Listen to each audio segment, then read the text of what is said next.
Good morning students, welcome to my channel SPC centre of knowledge. और मैं दीपक कुमार आप सभी को अपने इस चैनल में स्वागत करता हूं। और आज हम लोग क्लास 12th के एक बेहतरीन पॉलिटिकल साइंस के ऑब्जेक्टिव्स सेट को लेकर के उपस्थित हैं। आशा करते हैं कि आपको इसमें के तमाम प्रश्न अच्छे लगेंगे। अगर आप हमारे चैनल पर पहली बार हैं तो चैनल को सब्सक्राइब करके बेल आइकन को प्रेस कर लें, ताकि जो नोटिफिकेशन है आप तक समयानुसार पहुंचता रहे और आप अपने बोर्ड एग्ज़ाम की तैयारी करते रहें। ये जो सेट आप लोगों को उपलब्ध कराए जा रहे हैं, ये 5 वीडियो में आएंगे, जिनमें 5 वीडियो उस इम्पोर्टेंट क्वेश्चन को लेकर के संग्रहित है, जिसमें मोस्ट इम्पोर्टेंट अगर कह सकते हैं तो VVI सभी प्रश्न उपलब्ध कराए जाएंगे। तो इस वीडियो को और आने वाले पीछे जो 4 और वीडियो हैं उनको कम से कम स्किप करके ना देखें, क्योंकि तमाम ऐसे इसमें प्रश्न हैं जो पिछले विगत वर्षों में पूछे गए हैं और आने वाले 2025 के बोर्ड एग्ज़ाम में इसमें से पूछे जाएंगे। तो चलिए हम लोग स्टार्ट करते हैं पहले क्वेश्चन से, जिस प्रश्न है कि मौलिक अधिकार का अभिरक्षक कौन है। क्या कह रहा है कि मौलिक अधिकार का अभिरक्षक कौन है। तो मौलिक अधिकार का जो अभिरक्षक है, जैसे आप देख रहे हैं कि 4 ऑप्शन दिए गए हैं इसमें। पहला ऑप्शन है राष्ट्रपति, दूसरा ऑप्शन है सर्वोच्च न्यायालय, तीसरा ऑप्शन है महाधिवक्ता और चौथा ऑप्शन है प्रधानमंत्री। क्वेश्चन क्या कह रहा है विद्यार्थियों, मौलिक अधिकार का अभिरक्षक कौन है। तो मौलिक अधिकार का अभिरक्षक जो है वह है सर्वोच्च न्यायालय। कौन सा है? सर्वोच्च न्यायालय है। 2 नंबर जो प्रश्न है वह कह रहा है कि भारत में पहला नगर निगम स्थापित किया गया था। क्या कह रहा है कि भारत में पहला नगर निगम स्थापित किया गया था। जैसे ऑप्शन में दिया गया है पटना, बी में दिया गया है मुंबई, सी में दिया गया है मद्रास और डी में दिया गया है कोलकाता। तो इस 4 ऑप्शन में से कौन सा ऐसा स्थान है जहां भारत का पहला नगर निगम स्थापित किया गया था।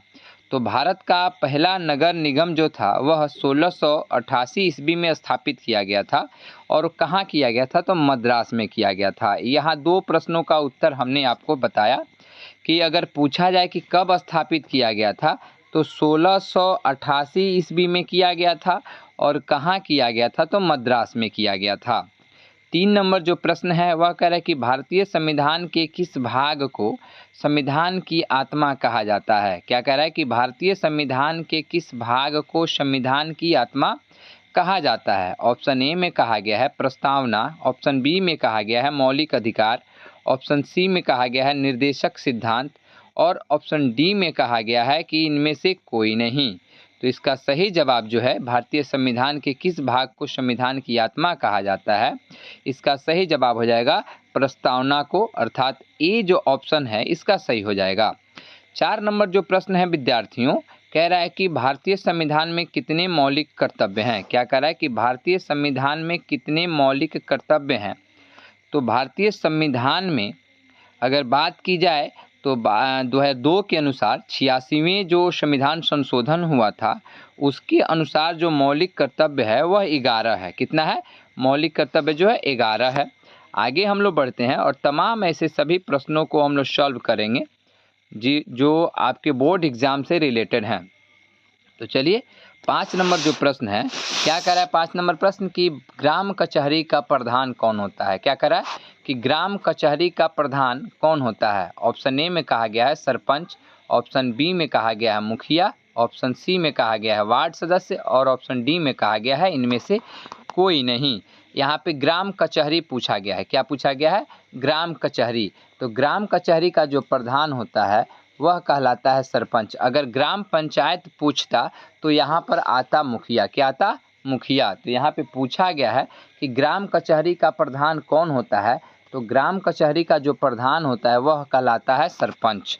6 नंबर जो प्रश्न है विद्यार्थियों, इसमें कहा गया है कि भारत में चुनाव आयोग का गठन कब हुआ था। क्या कह रहा है कि भारत में चुनाव आयोग का गठन कब हुआ था। ऑप्शन ए में कहा गया है जनवरी 1950, ऑप्शन बी में कहा गया है फरवरी 1950, ऑप्शन सी में कहा गया है जून 1950 और ऑप्शन डी में कहा गया है अगस्त 1950।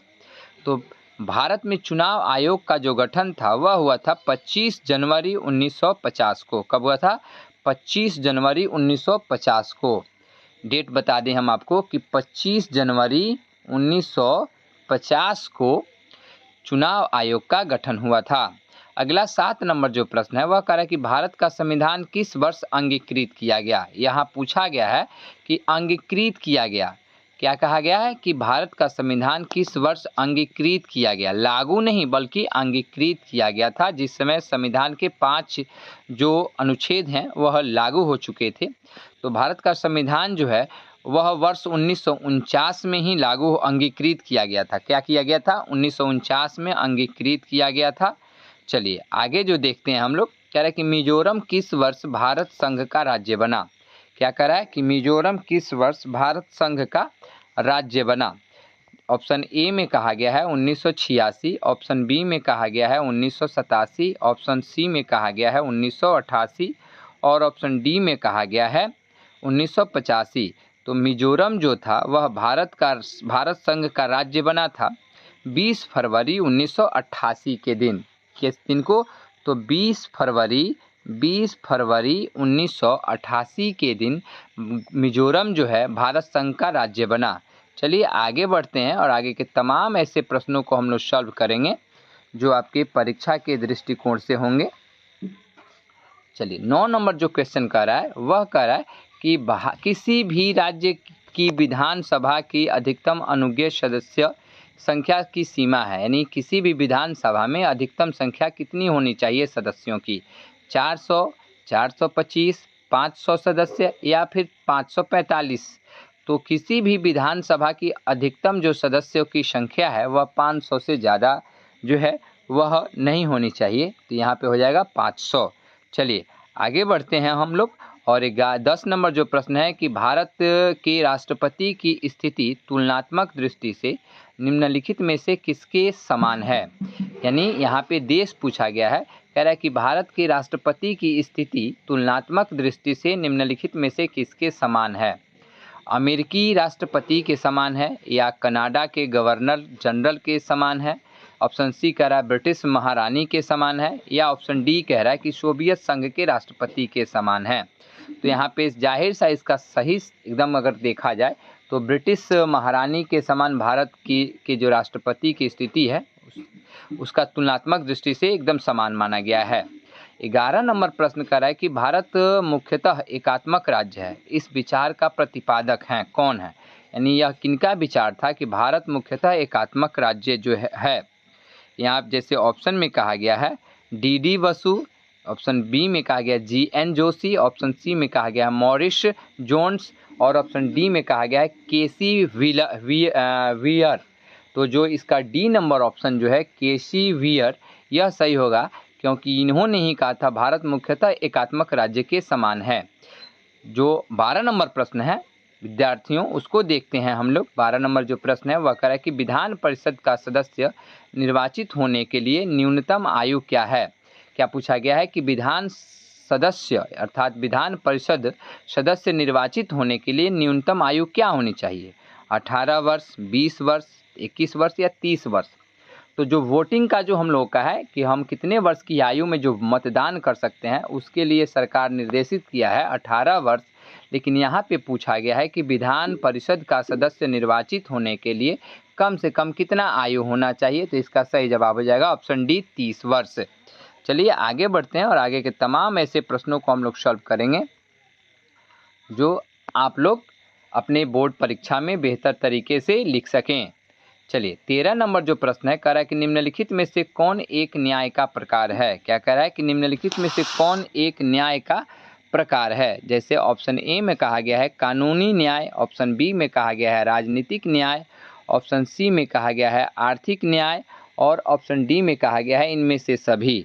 तो निम्नलिखित में जो हम लोग प्रश्न देख रहे हैं कि कौन एक न्याय का प्रकार है, तो यहाँ ऑप्शन डी जो है सही हो जाएगा, यह सभी जो है न्याय के प्रकार हैं। 14 नंबर जो प्रश्न है कि संविधान निर्मात्री सभा में उद्देश्य प्रस्ताव किसके द्वारा प्रस्तुत किया गया। क्या कहा गया कि संविधान निर्मात्री सभा में उद्देश्य प्रस्ताव किसके द्वारा प्रस्तुत किया गया। जैसे ऑप्शन ए में कह रहा है जवाहरलाल नेहरू, ऑप्शन बी में कह रहा है राजेंद्र प्रसाद, ऑप्शन सी में कह रहा है भीमराव अंबेडकर और ऑप्शन डी में कह रहा है सरदार वल्लभ भाई पटेल। तो संविधान निर्मात्री सभा में उद्देश्य प्रस्ताव जो थे वह डॉक्टर जवाहरलाल नेहरू के द्वारा इसका जो प्रस्तुत किया गया था, अर्थात ऑप्शन ए इसका सही हो जाएगा। 15 नंबर जो प्रश्न है कह रहा है कि राज्यसभा का उपसभापति निर्वाचित होता है किसके द्वारा। क्या कह रहा है कि राज्यसभा का उपसभापति किसके द्वारा निर्वाचित होता है। जैसे ऑप्शन ए में कहा गया है कि राज्यसभा के निर्वाचित सदस्यों के द्वारा, ऑप्शन बी में कहा गया है कि राज्यसभा के सदस्यों के द्वारा, ऑप्शन सी में कहा गया है संसद के निर्वाचित सदस्यों के द्वारा और ऑप्शन डी में कहा जा रहा है कि संसद के सभी सदस्यों के द्वारा। तो इन 4 ऑप्शन में जैसे प्रश्न पूछा गया कि राज्यसभा का उपसभापति निर्वाचित होता है किसके द्वारा, तो इसका सही जवाब जो है ऑप्शन बी हो जाएगा, राज्यसभा के सदस्यों के द्वारा। चलिए आगे के तमाम प्रश्नों को हम लोग सॉल्व करेंगे और ऐसे ही आशा करेंगे कि आप लाइक, शेयर और कमेंट जरूर करें। 16 नंबर जो प्रश्न है वह कह रहा है कि बलवंत राय मेहता समिति ने निम्नलिखित में से किसे अंग को अधिक शक्तिशाली बनाने का सुझाव दिया है। क्या कह रहा है कि बलवंत राय मेहता समिति ने निम्नलिखित में से किस अंग को अधिक शक्तिशाली बनाने का सुझाव दिया है। जैसे ऑप्शन 4 दिए गए हैं, ग्राम पंचायत को, पंचायत समिति को या फिर जिला परिषद को। तो यहाँ पे एकदम सही अगर यहाँ पे देखा जाए तो 2 ऐसे प्रश्न हैं जो समांतर मिलते जुलते हैं, ग्राम पंचायत और पंचायत समिति। लेकिन बलवंत राय मेहता समिति जो है वह पंचायत समिति को ज़्यादा जो है शक्तिशाली बनाने का सुझाव दिया था। 17 नंबर जो प्रश्न है कह रहा है कि कैबिनेट के मेहराब की आधारशिला किसे कहा गया। क्या कह रहा है कि कैबिनेट के मेहराब की आधारशिला किसे कहा गया। जैसे ऑप्शन ए में कह रहा है राष्ट्रपति, ऑप्शन बी में कह रहा है प्रधानमंत्री और ऑप्शन सी में कह रहा है राष्ट्रपति एवं प्रधानमंत्री और ऑप्शन डी में कह रहा है केवल राज्यपाल। इसका सही जो जवाब है वह हो जाएगा क्या कह रहा है कि प्रधानमंत्री। क्या हो जाएगा, प्रधानमंत्री। राज्यों के शासन में किसे केंद्र का अभिकर्ता कहा गया है। सॉरी यहाँ राज्य नहीं है, यहाँ पे हम लोग का है प्रधानमंत्री। ई वाला जो ऑप्शन है ये आपका गलत हो जाएगा। यहाँ पे सही जवाब है कैबिनेट के मेहराब की आधारशिला किसे कहा गया है, तो प्रधानमंत्री को कहा गया है। किसे कहा गया, प्रधानमंत्री को। अगला जो 18 नंबर जो प्रश्न है इसमें पूछा जा रहा है कि राज्यों के शासन में किसे केंद्र का अभिकर्ता कहा जाता है। क्या कहा जा रहा है कि राज्यों के शासन में किसे केंद्र का अभिकर्ता जो है कहा जाता है, राष्ट्रपति को या फिर प्रधानमंत्री को या राष्ट्रपति प्रधानमंत्री को या फिर राज्यपाल को। तो यहाँ पे इसका जो जवाब है वह हो जाएगा राज्यपाल को। चलिए 19 नंबर प्रश्न को देखते हैं और ऐसे तमाम प्रश्नों को हम लोग सॉल्व करने का जो प्रयास है उसको करेंगे। 19 नंबर प्रश्न कह रहा है कि राजनीतिक दलों को किस संवैधानिक संस्था द्वारा चुनाव चिन्ह आवंटित किया जाता है। कह रहा है कि राजनीतिक दल को किस संवैधानिक संस्था द्वारा चुनाव चिन्ह जो है वह आवंटित अर्थात बांटा जाता है। जैसे चुनाव आयोग के द्वारा, नीति आयोग के द्वारा, योजना आयोग के द्वारा या फिर संसद के द्वारा। तो इसका जो जवाब है वह हो जाएगा चुनाव आयोग के द्वारा। चलिए 20 नंबर प्रश्न को देखते हैं। 20 नंबर जो प्रश्न है वो उसका जवाब क्या है। 20 नंबर प्रश्न कह रहा है कि भारत के प्रथम राष्ट्रपति कौन थे। क्या कह रहा है कि भारत के प्रथम राष्ट्रपति कौन थे। तो भारत के प्रथम राष्ट्रपति जैसे 4 ऑप्शन दिए गए हैं, डॉक्टर राजेंद्र प्रसाद, सरदार वल्लभ भाई पटेल, राजगोपालाचारी और राधा कृष्णन। यहाँ पे राष्ट्रपति पूछा गया है तो राजेंद्र प्रसाद हो जाएगा, ऑप्शन ए सही हो जाएगा। अगला जो प्रश्न है 21 नंबर प्रश्न कह रहा है कि किस समिति की अनुशंसा पर भारत में प्रथम बार पंचायती राज संस्थाओं का गठन किया गया था। क्या कह रहा है कि किस समिति की अनुशंसा पर भारत में प्रथम बार पंचायती राज संस्थाओं का गठन किया गया था। ऑप्शन में कह रहा है अशोक मेहता समिति, ऑप्शन बी में कह रहा है कि गिरधारी लाल व्यास समिति, ऑप्शन सी में कह रहा है सादिक अली समिति और ऑप्शन डी में कह रहा है बलवंत राय मेहता समिति। हम लोग ऊपर भी इस तरह के पंचायती राज से प्रश्न को सॉल्व किए थे जिसमें बलवंत राय का नाम आया हुआ था। तो यहाँ पे ऑप्शन डी जो है इसका सही हो जाएगा, बलवंत राय मेहता समिति। 22 नंबर जो प्रश्न है वह कह रहा है कि राज्यसभा में प्रतिनिधित्व होता है। जैसे यहाँ पे 4 ऑप्शन दिए गए हैं, केंद्र का, राज्यों का, सी में कह रहा है ए और बी दोनों का, और ऑप्शन डी में कह रहा है इनमें से कोई नहीं।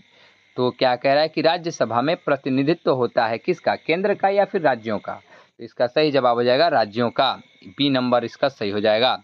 23 नंबर जो प्रश्न कह रहा है कि भारत में प्रथम पंचवर्षीय योजना की शुरुआत कब हुई थी।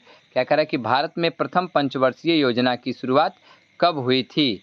तो भारत में जो प्रथम पंचवर्षीय योजना की शुरुआत हुई थी, जैसे ऑप्शन दिया गया है 1950 ईस्वी को, ऑप्शन बी कह रहा है 1951 ईस्वी को, ऑप्शन सी कह रहा है 1952 ईस्वी को, और ऑप्शन डी कह रहा है इनमें से कोई नहीं। तो भारत में प्रथम पंचवर्षीय योजना की शुरुआत जो थी 1951 ईस्वी को शुरू हुई थी।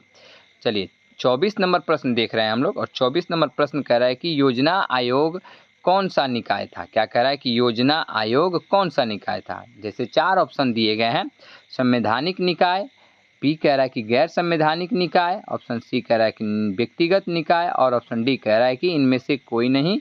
तो यह हो जाएगा ऑप्शन बी, गैर संवैधानिक निकाय। तो हम लोगों ने 24 प्रश्नों को सॉल्व किया है। आशा करेंगे कि आपको ये सभी प्रश्न अच्छे लग रहे होंगे, और अगर अच्छे लगते हैं तो आप वीडियो को शेयर ज़रूर करें अपने दोस्तों तक, ताकि तमाम क्लास 12th और अदर कम्पिटिटिव जो भी विद्यार्थी एग्ज़ाम की तैयारी करते हैं वो सभी तमाम विद्यार्थी इस वीडियो को देख सकें। तो चलिए 25 नंबर जो प्रश्न है वह कह रहा है कि भारत में नई आर्थिक नीति की शुरुआत किस प्रधानमंत्री के द्वारा की गई। क्या कह रहा है कि भारत में नई आर्थिक नीति की शुरुआत किस प्रधानमंत्री के द्वारा की गई। ऑप्शन ए में कह रहा है मनमोहन सिंह, ऑप्शन बी में कह रहा है नरसिम्हा राव, ऑप्शन सी में कह रहा है राजीव गांधी, ऑप्शन डी में कह रहा है वीपी सिंह। इसका सही जवाब क्या हो जाएगा कि भारत में नई आर्थिक नीति की शुरुआत किसके द्वारा शुरू की गई थी, यानी प्रधानमंत्री पूछा गया है, किस प्रधानमंत्री के द्वारा, तो नरसिम्हा राव के द्वारा। किसके द्वारा, नरसिम्हा राव के द्वारा। चलिए 26 नंबर जो प्रश्न है वह कह रहा है कि गरीबी हटाओ का नारा किसने दिया। क्या कह रहा है कि गरीबी हटाओ का नारा जो है किसने दिया। ऑप्शन ए में कह रहा है जवाहरलाल नेहरू, ऑप्शन बी में कह रहा है इंदिरा गांधी, ऑप्शन सी में कह रहा है सरदार पटेल, और ऑप्शन डी में कह रहा है जयप्रकाश नारायण। तो गरीबी हटाओ का नारा जो है वह इंदिरा गांधी के द्वारा दिया गया था, ऑप्शन बी इसका सही हो जाएगा। 27 नंबर जो प्रश्न है वह कह रहा है कि योजना आयोग को भंग कर कौन सा आयोग बनाया गया। क्या कह रहा है कि योजना आयोग को भंग कर कौन सा आयोग बना, नीति आयोग, वित्त आयोग, राज्य वित्त आयोग, या इनमें से कोई नहीं। इसका सही जवाब हो जाएगा नीति आयोग, ऑप्शन ए इसका सही हो जाएगा।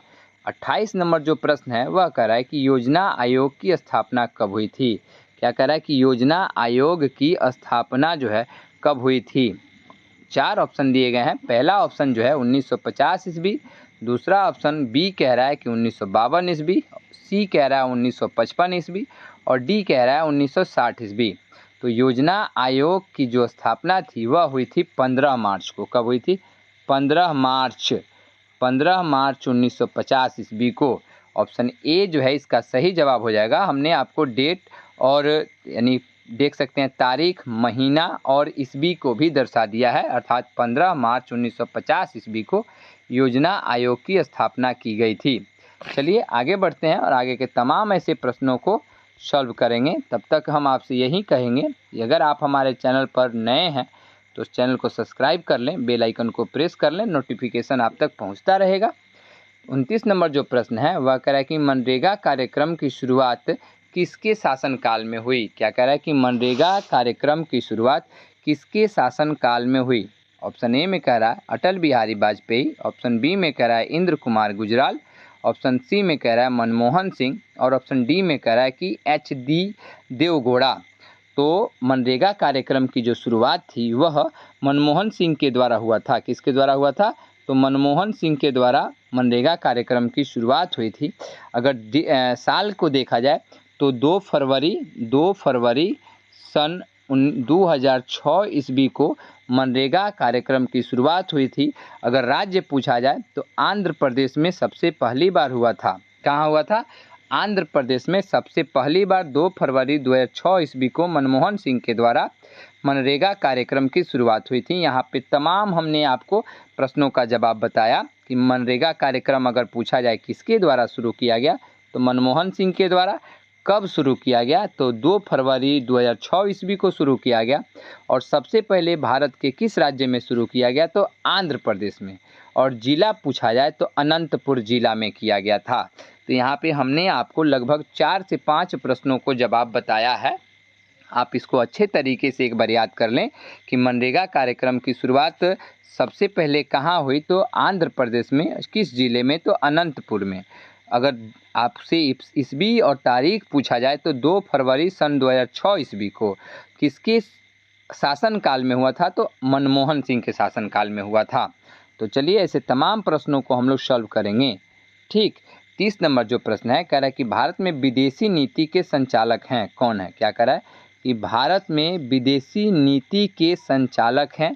ऑप्शन ए में कह रहा है doctor Manmohan Singh, option B में कह रहा है यशवंत सिंह, ऑप्शन सी में कह रहा है वीपी सिंह, और ऑप्शन डी में कह रहा है कि इनमें से कोई नहीं। तो इसका सही जवाब हो जाएगा इनमें से कोई नहीं। अगर इस प्रश्न के उत्तर को जानना चाहते हैं तो इस प्रश्न का उत्तर होगा पंडित जवाहरलाल नेहरू के द्वारा विदेश नीति के संचालन किया गया था। यानी भारत में विदेश नीति के संचालक के रूप में किसी को माना जाता है तो वह थे पंडित जवाहरलाल नेहरू। कौन थे दोस्तों?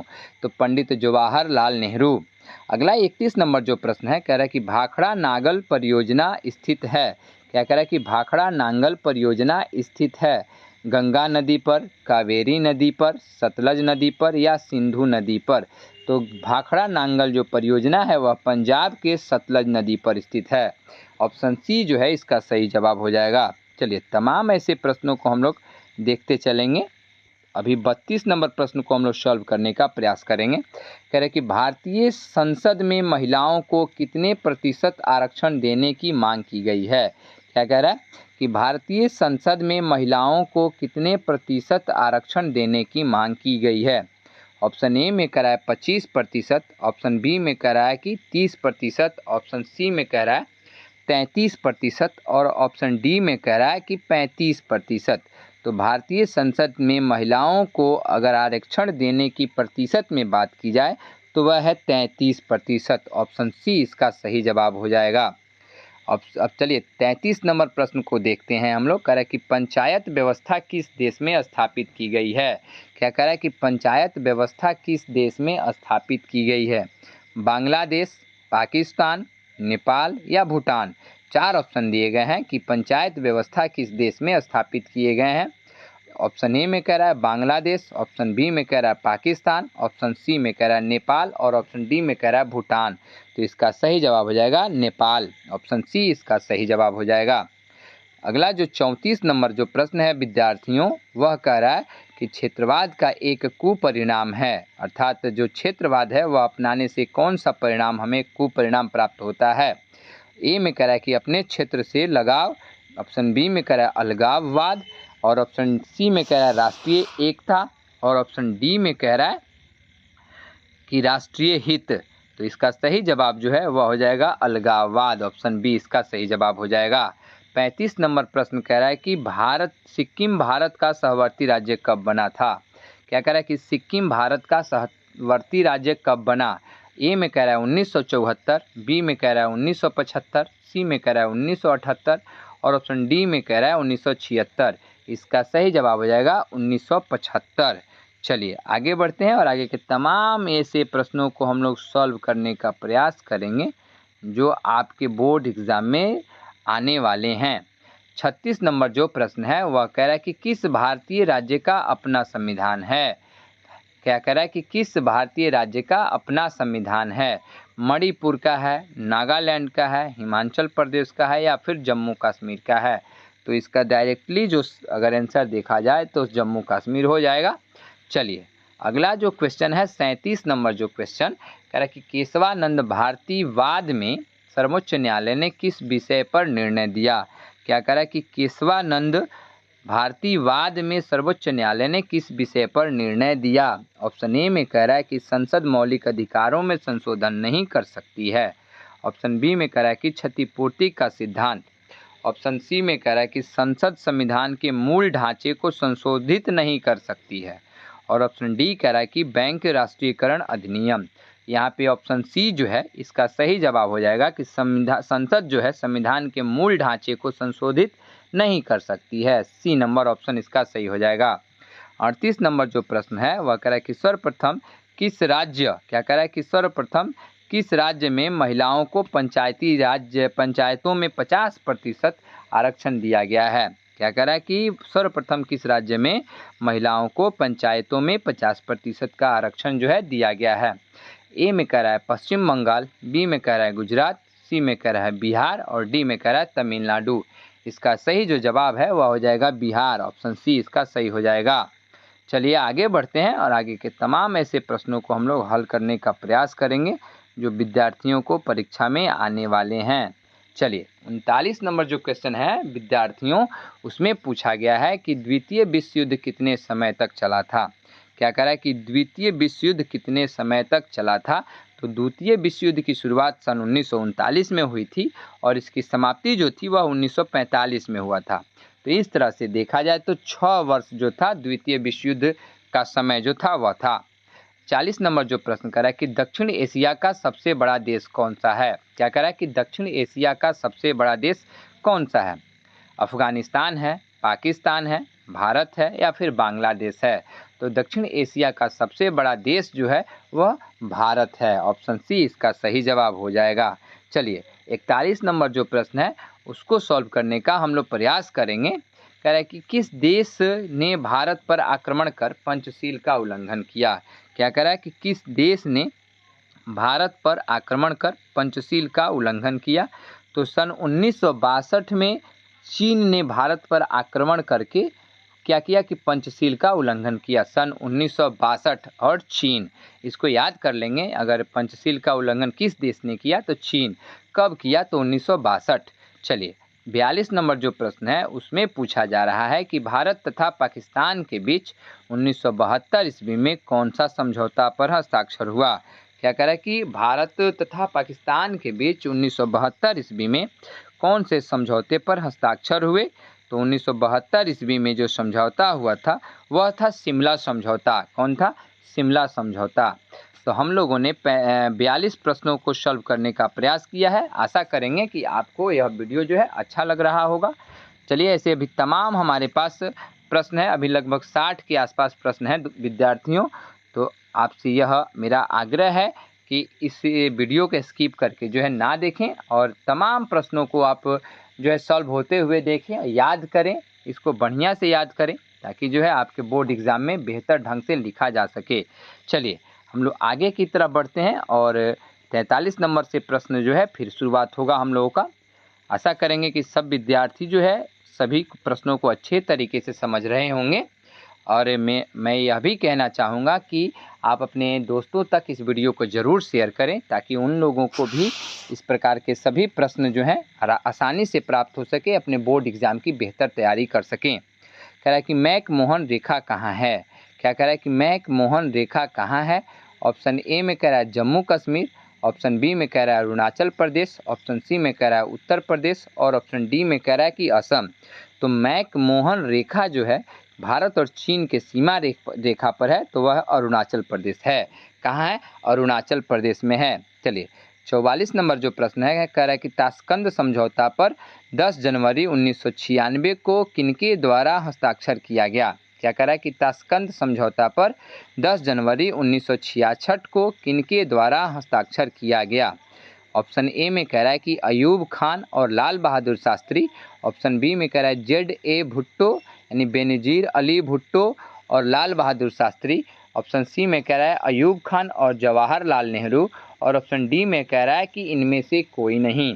इसका सही जो जवाब है ऑप्शन ए हो जाएगा, पाकिस्तान के प्रधानमंत्री अयूब खान और भारत के प्रधानमंत्री लाल बहादुर शास्त्री। एक और प्रश्न पूछा जाता है कि लाल बहादुर शास्त्री का निधन कब हुआ, तो 1966 10 जनवरी 1966 रात्रि में हुआ।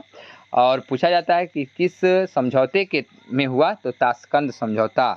चलिए 75 नंबर जो प्रश्न है आपका, उस प्रश्न के जवाब को ढूंढते हैं हम लोग। 45 नंबर प्रश्न का जवाब हम लोग है ढूंढेंगे। चलिए 45 नंबर जो प्रश्न है कह रहा है कि 1975 ईस्वी में आपातकाल की घोषणा करने वाले भारतीय राष्ट्रपति का नाम क्या है। क्या कह रहा है कि 1975 ईस्वी में आपातकाल की घोषणा करने वाले भारतीय राष्ट्रपति का नाम क्या है? तो भारतीय राष्ट्रपति का नाम जो है देखिए देखते हैं हम लोग। कह रहा है कि नीलम संजीव रेड्डी, बी में कह रहा है ज्ञानी जैल सिंह, सी में कह रहा है जाकिर हुसैन और डी में कह रहा है कि इनमें से कोई नहीं। तो इसका जवाब हो जाएगा इनमें से कोई नहीं, क्योंकि चारों ऑप्शन में इसमें से कोई उनका नाम नहीं है। अगर उनका नाम है जो वह था फ़खरुद्दीन अली अहमद। क्या नाम था? फ़खरुद्दीन अली अहमद जो थे उस समय भारत के राष्ट्रपति हुआ करते थे और इंदिरा गांधी और उनके मेल जोल से 1975 में आपातकाल की घोषणा की गई। 25 जून 1975 को आपातकाल की घोषणा किया गया अनुच्छेद 352 के तहत। चलिए अगला जो प्रश्न है कह रहा है कि भारत में किस अनुच्छेद के तहत राष्ट्रीय आपातकाल लगाया जाता है? देखिए अभी हमने आपको जस्ट ऊपर इस प्रश्न का जो है उत्तर बताया है, अनुच्छेद 352। चलिए 47 नंबर जो प्रश्न है वह कह रहा है कि 1971 के आम चुनाव में इंदिरा गांधी ने कौन सा नारा दिया? क्या कह रहा है कि 1971 के आम चुनाव में इंदिरा गांधी ने कौन सा नारा दिया? दहेज हटाओ, गरीबी हटाओ, भ्रष्टाचार हटाओ या बेरोजगारी हटाओ। तो इंदिरा गांधी जो थी 1971 के आम चुनाव में गरीबी हटाओ का नारा दिया था। क्या दिया था? तो गरीबी हटाओ की नारा जो था वह इंदिरा गांधी जी के द्वारा दी गई थी।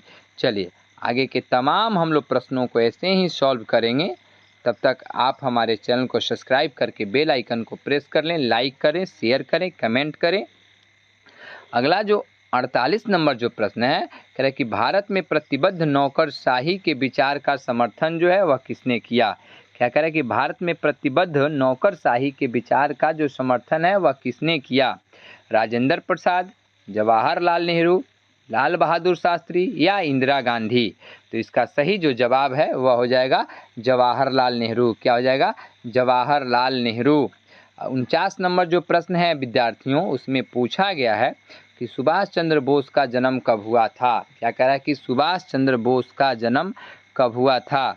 ए में कह रहा है कि 23 जनवरी 1897 को, बी में कह रहा है 25 जनवरी 1890 ईस्वी को, सी में कह रहा है कि 30 जनवरी 1897 ईस्वी को और डी में कह रहा है कि इनमें से कोई नहीं।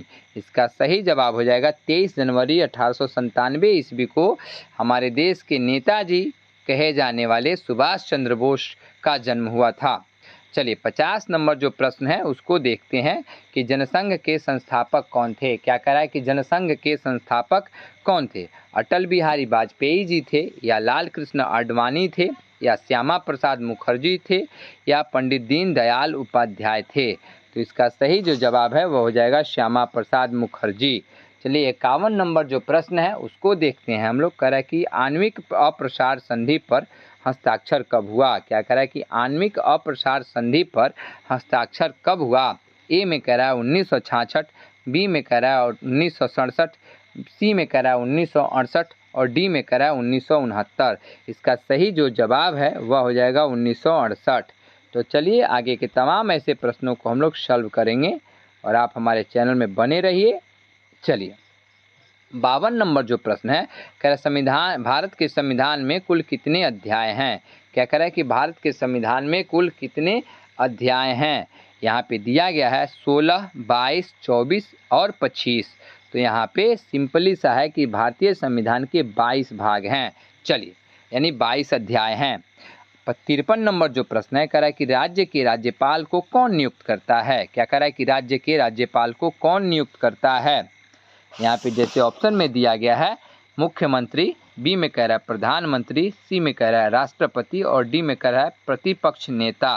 तो क्या कह रहा है कि राज्य के राज्यपाल को नियुक्त कौन करता है? तो राज्य के राज्यपाल की नियुक्ति जो है वह राष्ट्रपति के द्वारा होता है, यानी ऑप्शन सी जो है इसका सही जवाब हो जाएगा। 54 नंबर जो प्रश्न है भारत में राष्ट्रीय आपातकाल की घोषणा कौन करता है? इस तरह के हम लोग ऊपर 2 प्रश्न को सॉल्व कर चुके हैं राष्ट्रीय आपातकाल से संबंधित। तो कह रहा है कि भारत में राष्ट्रीय आपातकाल की घोषणा कौन करता है? राष्ट्रपति करते हैं, प्रधानमंत्री करते हैं या मुख्य न्यायाधीश करते हैं या फिर गृह मंत्री करते हैं?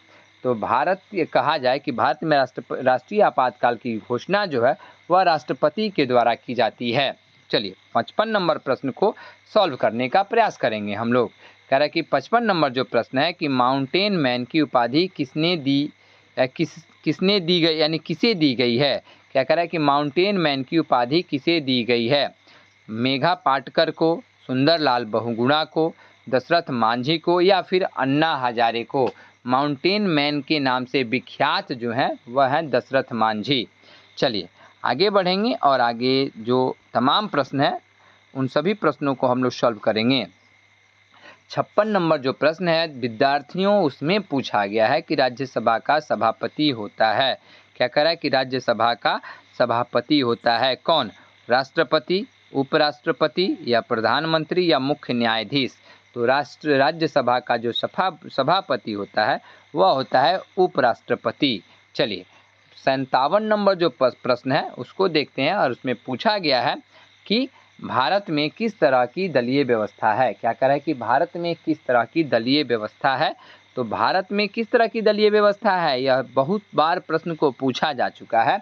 जैसे ऑप्शन ए में कह रहा है एक दलीय व्यवस्था, बी में कह रहा है द्विदलीय व्यवस्था, सी में कह रहा है बहुदलीय व्यवस्था, और डी में कह रहा है एक दलीय प्रभुत्व वाली व्यवस्था।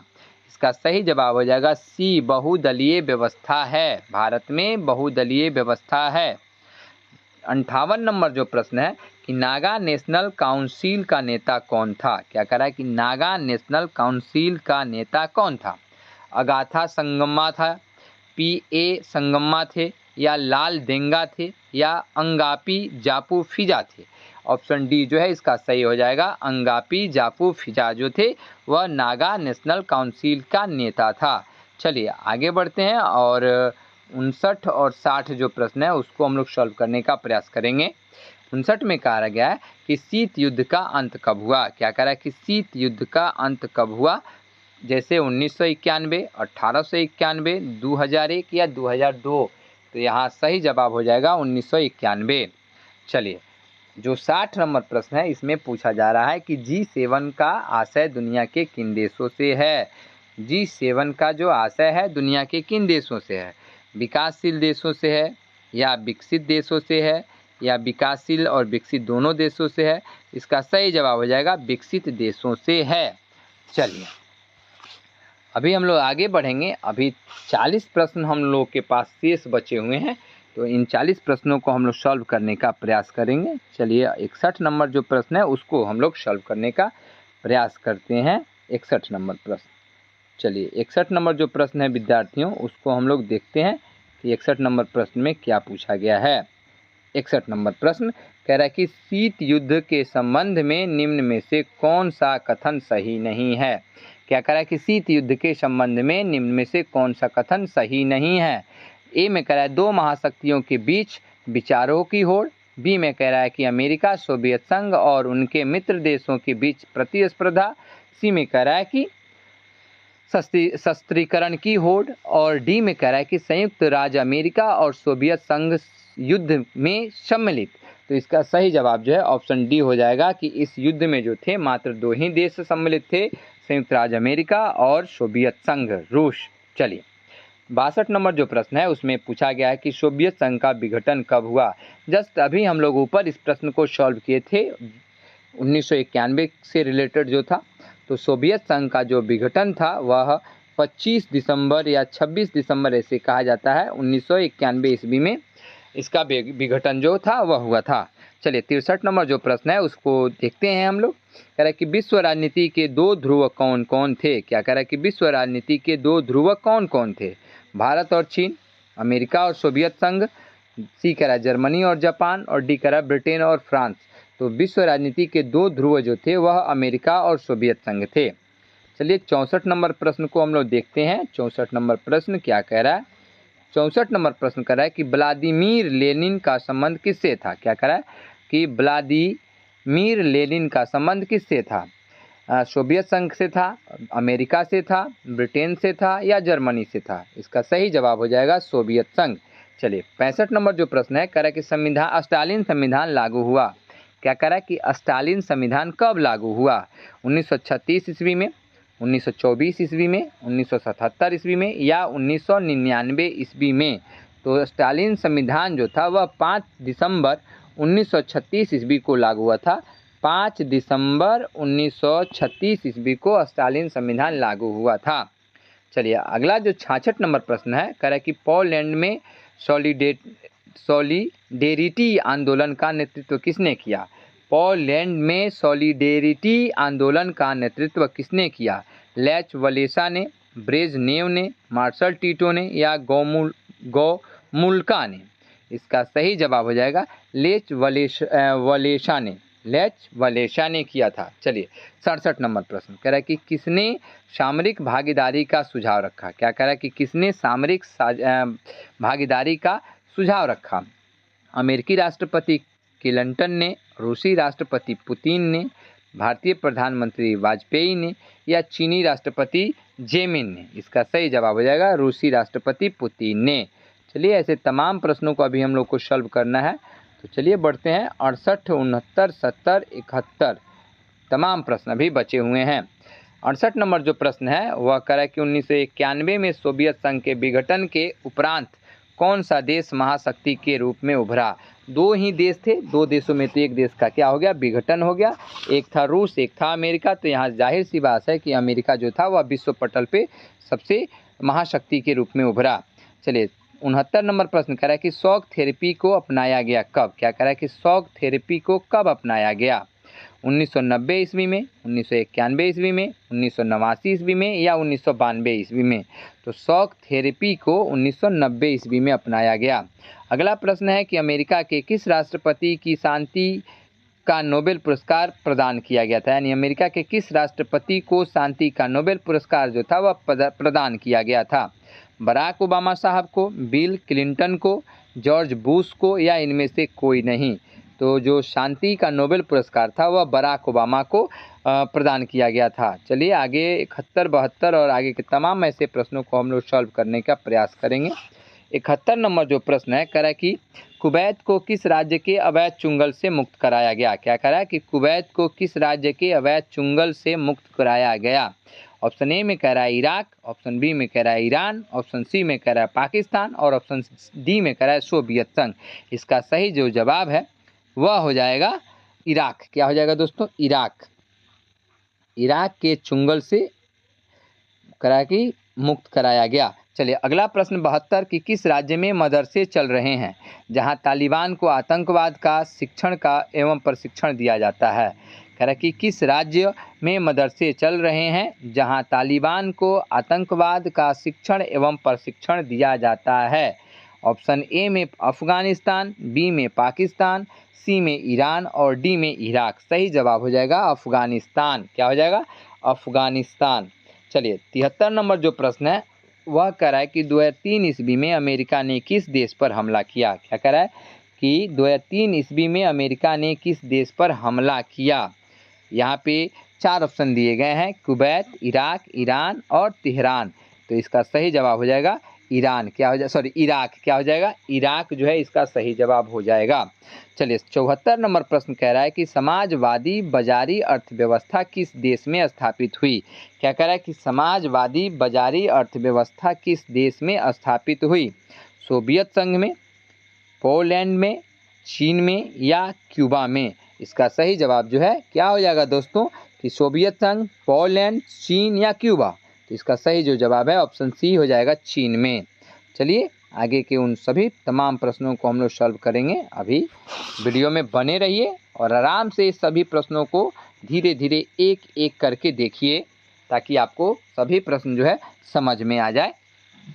75 नंबर जो प्रश्न है कह रहा है कि कौन सा देश गाजर एवं छड़ी की नीति का अनुकरणकर्ता कहा जाता है। क्या कह रहा है कि कौन सा देश गाजर एवं छड़ी की नीति का अनुकरणकर्ता कहा जाता है। ए में कह रहा है कि संयुक्त राज्य अमेरिका, बी में कह रहा है रूसी संघ, सी में कह रहा है पाकिस्तान और डी में कह रहा है चीन। तो इसका सही जवाब क्या होना चाहिए, जल्दी से कमेंट करके बताइए कि इसका सही जो जवाब है वह क्या होना चाहिए।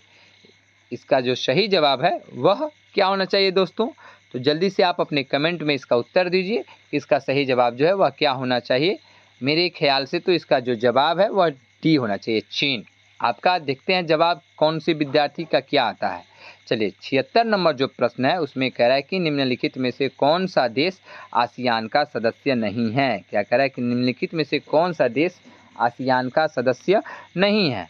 इंडोनेशिया, फिलीपींस, सिंगापुर या श्रीलंका। इसका जो सही जवाब है क्या होना चाहिए, तो श्रीलंका होना चाहिए। क्या होना चाहिए, श्रीलंका। 77 नंबर जो प्रश्न कह रहा है कि निम्नलिखित में से कौन आसियान का सदस्य है। क्या कह रहा है कि निम्नलिखित में से कौन आसियान का सदस्य है। भारत है, इंडोनेशिया है, चीन है या फिर पाकिस्तान है। तो भारत तो है ही नहीं, तो यहाँ पे जाहिर सा इसका आंसर हो जाएगा इंडोनेशिया।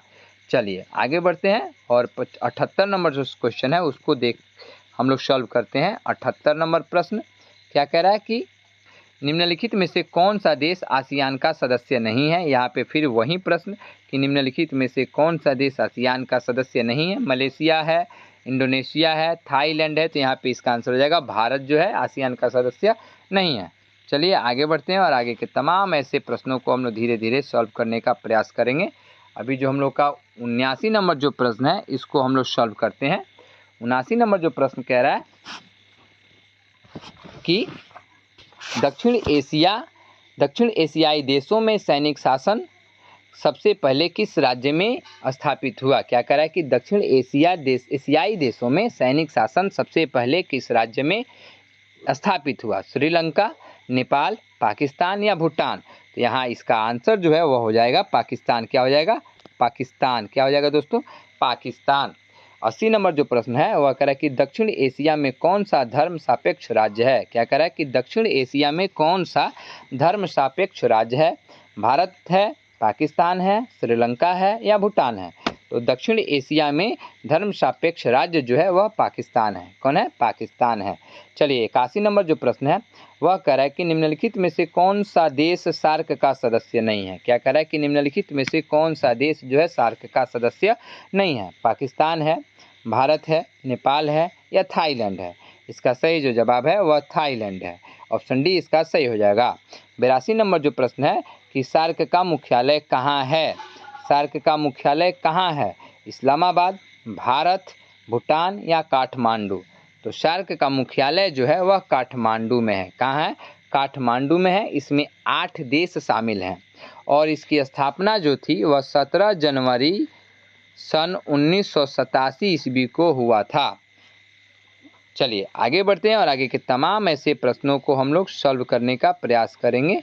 बढ़ते हैं आगे और हम लोग 83 नंबर प्रश्न को देखते हैं। 83, 84, 85, 86 कह रहा है कि संयुक्त राष्ट्र पदबंध की रचना किसने की। क्या कह रहा है कि संयुक्त राष्ट्र पदबंध की रचना किसने की। FD रूजवेल्ट ने किया, जोसेफ स्टालिन ने किया, विंस्टन चर्चिल ने किया या चंगाई काई शेक ने किया। इसका सही जवाब हो जाएगा विंस्टन चर्चिल ने किया। सी जो है इसका सही जवाब हो जाएगा।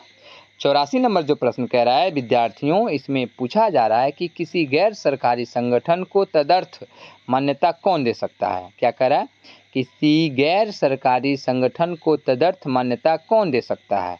ऑप्शन ए में पूछा जा रहा है महासचिव, बी में कहा गया है महासभा का अध्यक्ष, सी में कह रहा है सुरक्षा परिषद का अध्यक्ष और डी में कह रहा है अंतर्राष्ट्रीय न्यायालय का अध्यक्ष। तो इसका सही जो जवाब है वह हो जाएगा महासचिव। चलिए 85 नंबर जो प्रश्न है इसमें कह रहा है कि विश्व व्यापार संगठन निम्नांकित में से किस संगठन का उत्तराधिकारी है।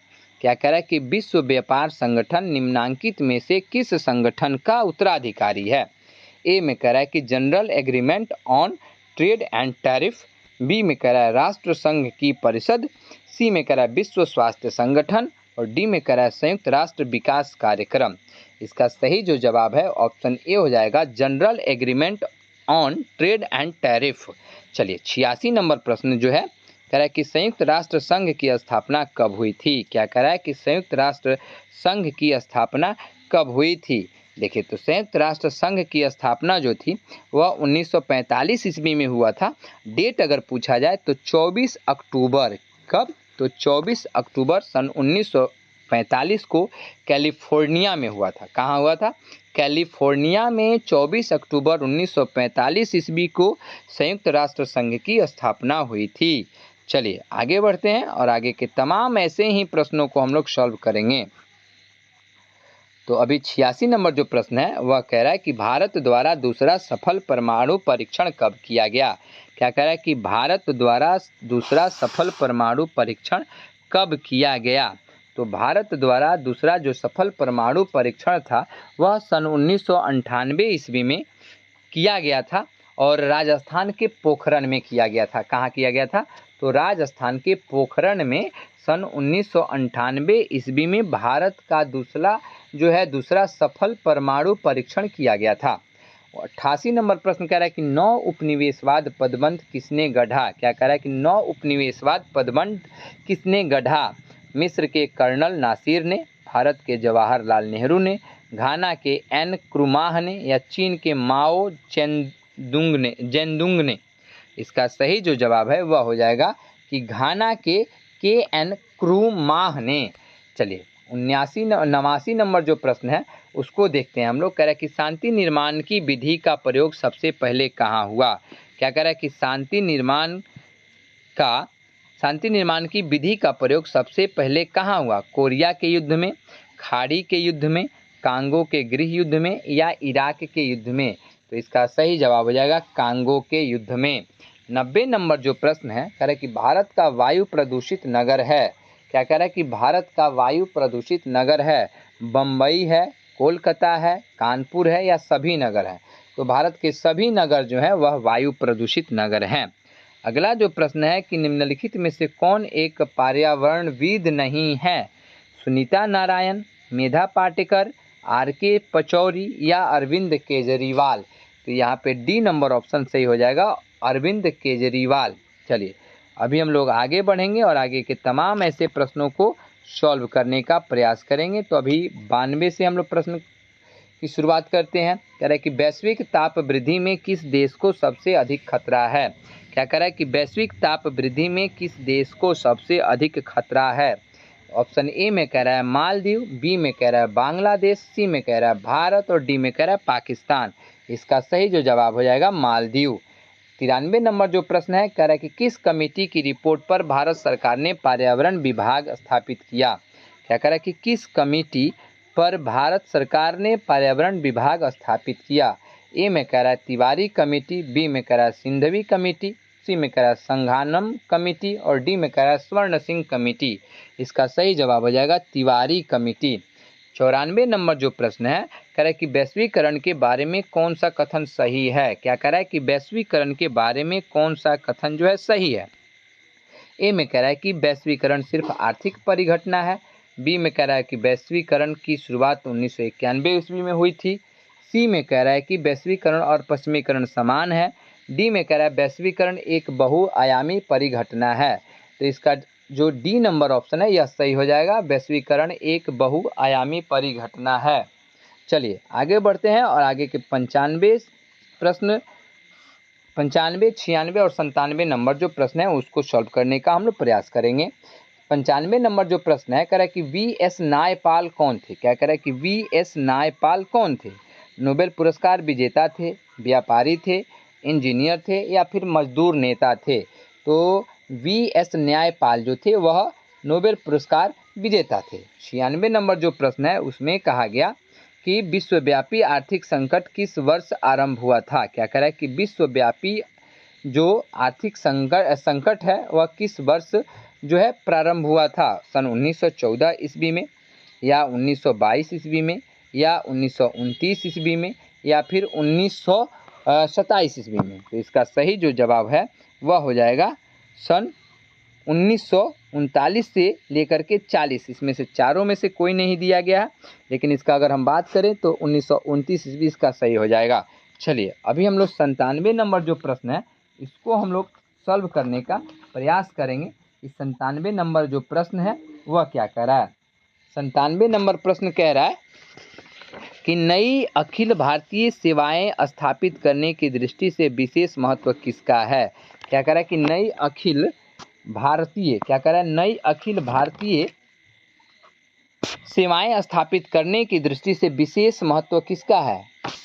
तो यहाँ जो आपका ऑप्शन जो है वह नहीं दिख रहा होगा। एक इसका आंसर हो जाएगा राज्यसभा के प्रस्ताव का। क्या कह रहा है कि राज्यसभा के प्रस्ताव का इसका जो है आंसर सही हो जाएगा। तो हम लोगों ने 97 प्रश्न को जो है सॉल्व करने का प्रयास किया है। आशा करेंगे कि आपको वीडियो जो है अच्छा लगा होगा। अगर अच्छा लगा तो वीडियो को शेयर कीजिए, कमेंट कीजिए, लाइक कीजिए। ऐसे ही हमारे वीडियो को प्यार दुलार और आशीर्वाद देते रहिए। Thanks for watching my video.